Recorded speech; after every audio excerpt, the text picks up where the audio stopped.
Now look at the question number 6. Question number 6 എവിടുന്നാണ് വന്നത് ആദ്യം അറിയണ്ടേ? യെസ്, നോക്കുക, ക്വസ്റ്റ്യൻ വായിച്ചു നോക്കിയേ. F of x equal to log x. Okay, g of x equal to ഒരു പോളിനോമിയൽ ബൈ പോളിനോമിയൽ ഫംഗ്ഷൻ ആണ്. Domain of f composition g. അപ്പോൾ ക്വസ്റ്റ്യൻ എവിടുന്നാണ് വന്നത് മനസ്സിലായി. ഫംഗ്ഷനകത്ത് കോമ്പോസിറ്റ് ഫംഗ്ഷൻ എന്ന് പറയുന്ന ഭാഗത്തു നിന്നുള്ള ചോദ്യമാണ്. നമുക്കറിയാം ഡൊമൈന്, റേഞ്ച്, ഇതൊക്കെ ചോദിക്കുന്ന സമയത്ത് ഇപ്പോൾ ഒരു കാര്യം പ്രത്യേകം ശ്രദ്ധിക്കുക. ഈ കഴിഞ്ഞ പരീക്ഷയ്ക്ക് ഒന്നും റേഞ്ച് എങ്ങനെ ചോദിച്ചതായിട്ട് കണ്ടിട്ടില്ല.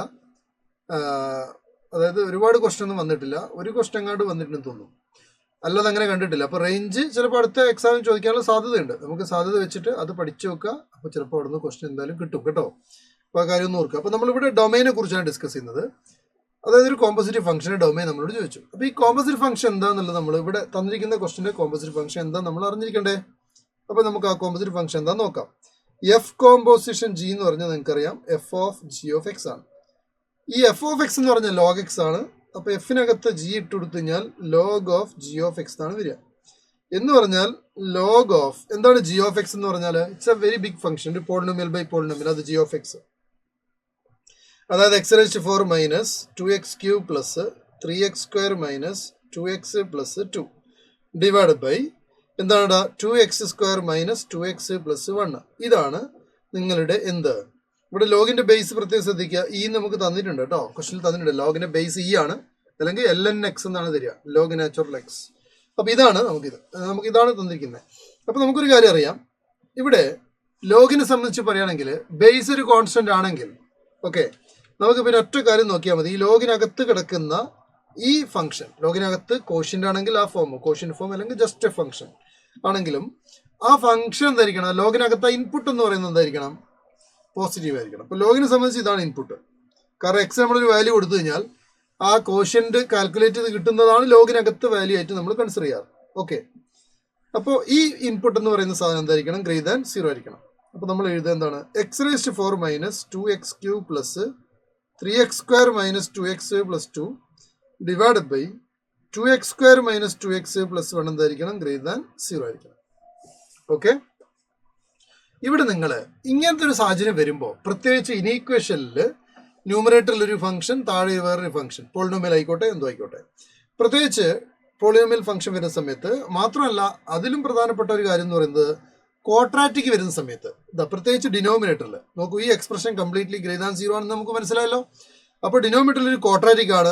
ഈ ക്വാഡ്രാറ്റിക് ഡിനോമിനേറ്ററിൽ വന്നാൽ നിങ്ങൾ എപ്പോഴും ഇതിന്റെ ഡിസ്ക്രിമിനന്റ് ചെക്ക് ചെയ്യണം. ഡിസ്ക്രിമിനന്റ് എന്ന് പറഞ്ഞാൽ നിങ്ങൾക്ക് അറിയാം, ഇവിടെ b² മൈനസ് 4ac ഒന്ന് വെറുതെ ചെക്ക് ചെയ്ത് നോക്കുക. ജസ്റ്റ് മൈൻ കാൽക്കുലേഷൻ ആണ്, അത്ര സിമ്പിൾ ആയത്. അപ്പോൾ b² എന്ന് പറഞ്ഞാൽ 4 ആണ്, മൈനസ് 4 × a എന്ന് പറഞ്ഞാൽ 2 ആണ്, ഇൻറ്റു c 1 ആണ്.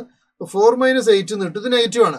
എടാ ഡിസ്ക്രിമിനന്റ് നെഗറ്റീവ് എന്ന് പറഞ്ഞാൽ മാത്രമല്ല, ഇവിടെ a എന്ന് പറയുന്നത് എന്താണ്? ax² a എന്ന് പറഞ്ഞാൽ 2 ആണ്. a എന്താണ്? പോസിറ്റീവ് ആണ്. a പോസിറ്റീവ് ആണ്, ഡിസ്ക്രിമിനന്റ് നെഗറ്റീവ് ആണെങ്കിൽ ആ ക്വാഡ്രാറ്റിക് എപ്പോഴും പോസിറ്റീവ് ആയിരിക്കും. ആ ക്വാഡ്രാറ്റിക്കിന്റെ വാല്യൂ എപ്പോഴും എന്തായിരിക്കും? പോസിറ്റീവ് ആയിരിക്കും. ഞാൻ പറഞ്ഞ പോയിന്റ് മനസ്സിലായല്ലോ. അതൊന്നും കൂടെ കേട്ടു നോക്കുക. അതായത് ഒരു ക്വാഡ്രാറ്റിക്കലെ ഡിസ്ക്രിമിനന്റ് നെഗറ്റീവും a പോസിറ്റീവ് ആണെങ്കിൽ എന്ത് സംഭവിക്കും? അതിന്റെ ആ ക്വാഡ്രാറ്റിക്കിന്റെ വാല്യൂ എന്ന് പറയുന്നത് എപ്പോഴും എന്തായിരിക്കും? പോസിറ്റീവ് ആയിരിക്കും. ഇപ്പോൾ ഡിനോമിനേറ്റർ പോസിറ്റീവ് ആണെന്ന് കൺഫേംഡ് ആയി. Denominator is every time positive. This is greater than 0. Denominator is always greater than 0. That means ഇനി നമുക്ക് ന്യൂമറേറ്റർ 0 ആയി ഗ്രേറ്റർ ദാൻ 0 ആയേ പറ്റുള്ളൂ. കാരണം പോസിറ്റീവ് ബൈ പോസിറ്റീവ് എന്താണ്? പോസിറ്റീവ് ആണ്. നെഗറ്റീവ് ബൈ നെഗറ്റീവ് പോസിറ്റീവ് ആണ്. പക്ഷേ ഡിനോമിനേറ്റർ ഒരിക്കലും നെഗറ്റീവ് ആവില്ല. അപ്പം മുകളിൽ നെഗറ്റീവ് ആകുന്നുള്ള പോസിബിലിറ്റി ഇവിടെ ഇല്ല. മുകളിൽ പോസിറ്റീവ് ആകുക എന്നുള്ള ഒറ്റ പോസിബിലിറ്റി ഇവിടെ ഉള്ളൂ. അപ്പോൾ നമ്മൾ ന്യൂമറേറ്റർ എടുക്കുകയാണ് ചെയ്യുന്നത് കേട്ടോ. അപ്പോൾ ന്യൂമറേറ്റർ മാത്രമേ പോസിറ്റീവ് ആക്കുന്നുള്ളൂ. അപ്പോൾ ന്യൂമറേറ്റർ എന്താന്ന് നോക്കുക. എക്സ് റേസ് ടു 4 മൈനസ് എന്താ വരിക? 2x³ okay, plus 3x² minus 2x plus 2 plus 3x² minus 2x plus 2 അല്ലേ?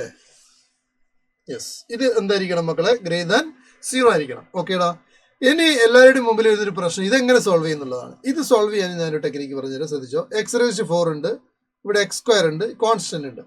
ഓക്കെ, അത് മാത്രം എങ്ങനെ ചെയ്യുന്നത് ശ്രദ്ധിച്ചോ. എക്സ് റേസ് ടു 4 ഉണ്ട്, പ്ലസ് 3x² ഉണ്ട്, പ്ലസ് കോൺസ്റ്റന്റ് ഉണ്ട്. ഞാൻ ഇങ്ങനെ എടുക്കാൻ പ്രത്യേകത എന്താ അറിയോ? നിങ്ങൾ x² t എന്ന് കൊടുത്താൽ ഇത് t² പ്ലസ് 3t പ്ലസ് 2 എന്നായി. ശരിയല്ലേ മക്കളെ?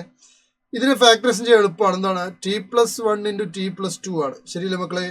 ടി എന്ന് പറഞ്ഞ എക്സ് സ്ക്വയർ പ്ലസ് 1 അല്ലേടാ, സോറി ടി എന്ന് പറഞ്ഞ എക്സ് സ്ക്വയർ അല്ലേ, അപ്പൊ X square plus 1 into x square plus 2 ആയില്ലേ? യെസ്, കഴിഞ്ഞ മക്കളെ. കണ്ടോ, എക്സ് സ്ക്വയർ പ്ലസ് 1 ഇൻറ്റു എന്താണ്, എക്സ് സ്ക്വയർ പ്ലസ് 2 ആണ്. പിന്നെ എന്തുണ്ട്, നമ്മൾ എഴുതാത്തൊരു സാധനം ഇതാ, ഇതുണ്ട് നമ്മൾ എഴുതാത്തത്, ഇതുണ്ട് നമ്മൾ എഴുതാത്തത്. അതിൽ നമ്മളൊരു -2x പുറത്തെടുത്താൽ എക്സ് സ്ക്വയർ പ്ലസ് 1 ആയില്ലേ, ഗ്രേറ്റർ ദാൻ 0. ഇവിടുന്ന് ഒരു എക്സ് സ്ക്വയർ പ്ലസ് 1 പുറത്തെടുത്താൽ x square plus 1 into x square plus 2 -2x നമ്മൾ പുറത്തെടുത്തത്. -2x പുറത്തെടുത്തു കഴിഞ്ഞാൽ x square, okay, x square plus 1 ഉണ്ടാവും അല്ലേ. ഇപ്പൊ എക്സ് സ്ക്വയർ പ്ലസ് 1 പുറത്തെടുത്തു കഴിഞ്ഞാൽ x square plus 2 X square plus 2, okay, x square plus 2 -2x, correct. ഇപ്പൊ നമുക്ക് എങ്ങനെ പറയാൻ പറ്റും, ഇത് ഗ്രേറ്റർ ദാൻ 0. എടാ, X square plus 1 into x square -2x plus 1 എഴുതാം, ഗ്രേറ്റർ ദാൻ 0. എടാ, ഈ എക്സ് സ്ക്വയർ -2x പ്ലസ് 1 എന്താണ്? അപ്പൊ നോക്കി, എക്സ് സ്ക്വയർ പ്ലസ് 1 ഇൻറ്റു ഇത് നമുക്ക് x -1 the whole square plus 1 എഴുതാം, ശരിയല്ലേ? ഇതിനിങ്ങനെ ബ്രാക്കറ്റിൽ ഗ്രേറ്റർ ദാൻ 0. എടാ, എക്സ് -1 ഹോൾ സ്ക്വയർ എന്താണ്? May be greater than equal 0 ആണ് അല്ലേ, ഗ്രേറ്റർ ദാൻ ഈക്വൽ 0 ആണ്. പക്ഷെ x -1 whole square plus 1 always greater than 0 ആണ്, ശരിയല്ലേ? അപ്പൊ ഇത് ഗ്രേറ്റർ ദാൻ 0 ആണ്, ഇത് ഗ്രേറ്റർ ദാൻ 0 ആണ്, കാരണം x square plus 1 is always greater than 0, ശരിയാണോ? ദാറ്റ് മീൻസ് മൊത്തത്തിൽ ഗ്രേറ്റർ ദാൻ ഈക്വൽ 0 ആണ്, സോറി ഗ്രേറ്റർ ദാൻ 0 ആണ്, not equal to 0, greater than 0 ആണ്. അപ്പൊ നമുക്കൊരു കാര്യം മനസ്സിലായി, ഇവിടെ എക്സിന് എന്ത് കൊടുത്താലും ഇത് ഗ്രേറ്റർ ദാൻ 0 ആണ്. So the answer is all possible values of എക്സിനെ നമ്മൾ ഡൊമൈൻ എന്ന് വിളിക്കുക. സോ ആൻസർ എന്താണ്, എക്സ് ബിലോങ്സ് ടു ആർ ആണ്. So the domain of this function is nothing but set of all real numbers. Okay, ഇതിൽ കുട്ടികൾക്ക് ഏറ്റവും വലിയ പ്രശ്നം എന്താണെന്ന് വെച്ച് കഴിഞ്ഞാൽ, ഇങ്ങനൊരു സിറ്റുവേഷൻ വന്നാൽ എങ്ങനെയാണ് ഇതിനെ സോൾവ് ചെയ്ത് എക്സ് കണ്ടുപിടിക്കുക, അല്ലെങ്കിൽ ഇതിൽ എക്സിന്റെ നേച്ചർ എന്താണെന്ന് മനസ്സിലാക്കണം. നിങ്ങൾക്ക് ഒരു മെത്തേഡ് ഇതാണ്, പിന്നെ ഒരു മെത്തേഡ് ഇതിന്റെ ഗ്രാഫിക്കൽ അപ്രോച്ചിലൂടെ നിങ്ങൾക്ക് നോക്കാം. You can draw the graph of x raise to 4 something like that. ഇപ്പൊ ഗ്രാഫ് വരച്ചിട്ട് നിങ്ങൾക്ക് ഇതിന്റെ അപ്രോച്ച് എന്താണെന്നുള്ളത് നോക്കാം. ഓക്കെ, അങ്ങനെയും ചെയ്യാം. പക്ഷെ ഇതും ഒരു ഈസി വേ ആണ്. അപ്പൊ ഇത് ചെയ്യേണ്ട ഒരു ടെക്നിക്ക് ഞാനിവിടെ പറഞ്ഞു തന്നിട്ടുണ്ട്. You can use this trick somewhere, it will work. എപ്പോഴും ശരിയാണെന്ന് നിർബന്ധമൊന്നുമില്ല, ബട്ട് ചില സ്ഥലത്തൊക്കെ അധിക സ്ഥലത്ത് ഇത് വർക്ക് ചെയ്യും. അപ്പൊ നിങ്ങൾക്ക് ഇത് ട്രൈ ചെയ്യാം. ഓക്കെ.